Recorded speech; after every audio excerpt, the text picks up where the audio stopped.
కుటుంబ సభ్యుల వేధింపులు తాళలేక చిగురుమామిడి మండలం రామంచకు చెందిన నాగెల్లి వెంకటేష్ రెడ్డి 29 సంవత్సరాలు పురుగుల మందు తాగి ఆత్మహత్యకు పాల్పడ్డాడు. 2 నెలల క్రితమే వివాహమైన ఆయన చిన్నముల్కనూరులో సూపర్ మార్కెట్ నిర్వహిస్తున్నారు. ఆర్థిక వేధింపులే కారణమంటూ సెల్ఫీ వీడియోలో కంటతడి పెట్టి బలవన్ మరణానికి పాల్పడడం స్థానికంగా కలిచివేసింది. ఆసుపత్రిలో చికిత్స పొందుతూ మృతి చెందగా పోలీసులు దర్యాప్తు చేస్తున్నారు.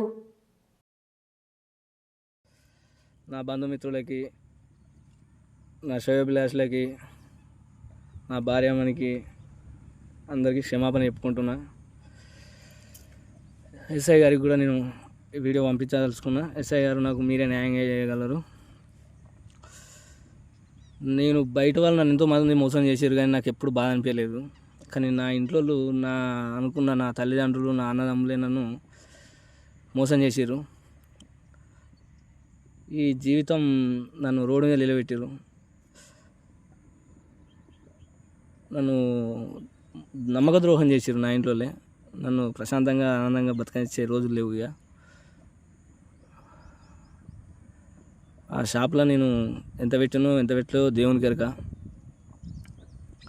నేను 10 లక్షలకు పెట్టినా.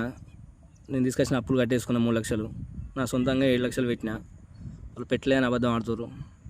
సరే, వాళ్ళు పెట్టిన పైసలైనా సరే చెప్పుర్రి, నేను కట్టి నేను ఉంచుకొని నడిపించుకుంటా, నీకు మీ గుంట నాకు అవసరం లేదు అని చెప్పేసి ఇప్పుడే సంతకాలైనా పెడతాను, నేను మీ పేర్లోనే చేపించినప్పుడు సంతకం కూడా పెడతానని చెప్పిన. వాళ్ళు అది కూడా వినట్లేదు. నేను వాళ్ళు నాకు రోజు వాళ్ళ కాళ్ళ కింద ఉంచుకొని ఏదో నన్ను చిత్రవద చేసి రోజు ఇబ్బందులు పెట్టుకుంటే బ్రతకాలని వాళ్ళు చూస్తారు. ఒకళ్ళ కాళ్ళ కింద బతికే గుణం నాది కాదు, నా వల్ల కాదు. కాకపోతే నన్ను నమ్ముకున్న అమ్మాయికి మోసం చేస్తున్నానే చిన్న బాధ ఉంది. నాకు చావంటే ఎప్పుడు భయం లేదు.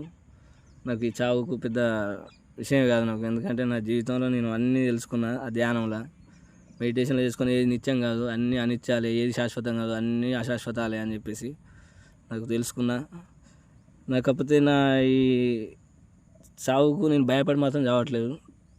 బ్రతకాలంటే ధైర్యంగా అంత అవసరమో, చావాలంటే అంత మించిన రెట్టింపు ధైర్యం అవసరం. నేను ఇప్పుడు ఇంటిగా ఉండి నేను వీళ్ళ కాళ్ళ కింద బతుకుంటా, తనను బాధ పెట్టుకుంటా, నేను నా భార్యను సుఖంగా చూసుకోలేను, వాళ్ళు నన్ను సుఖంగా బతకనియరు. కావున నేను పెట్టిన పైసలు నాకు ఏపైనా సరే, నేను చేసుకున్న అమ్మాయి కారణం, నేను చేసుకోవడానికి కారణం నా తల్లిదండ్రులే. నేను పెళ్ళి చేసుకోను అంటే వాళ్ళే నన్ను ఇబ్బంది పెట్టి, టార్చర్ పెట్టి, టైట్ చేసి, ఏడిసి, తూడిసి నన్ను పెళ్ళి చేసిర్రు ఆ అమ్మాయితో.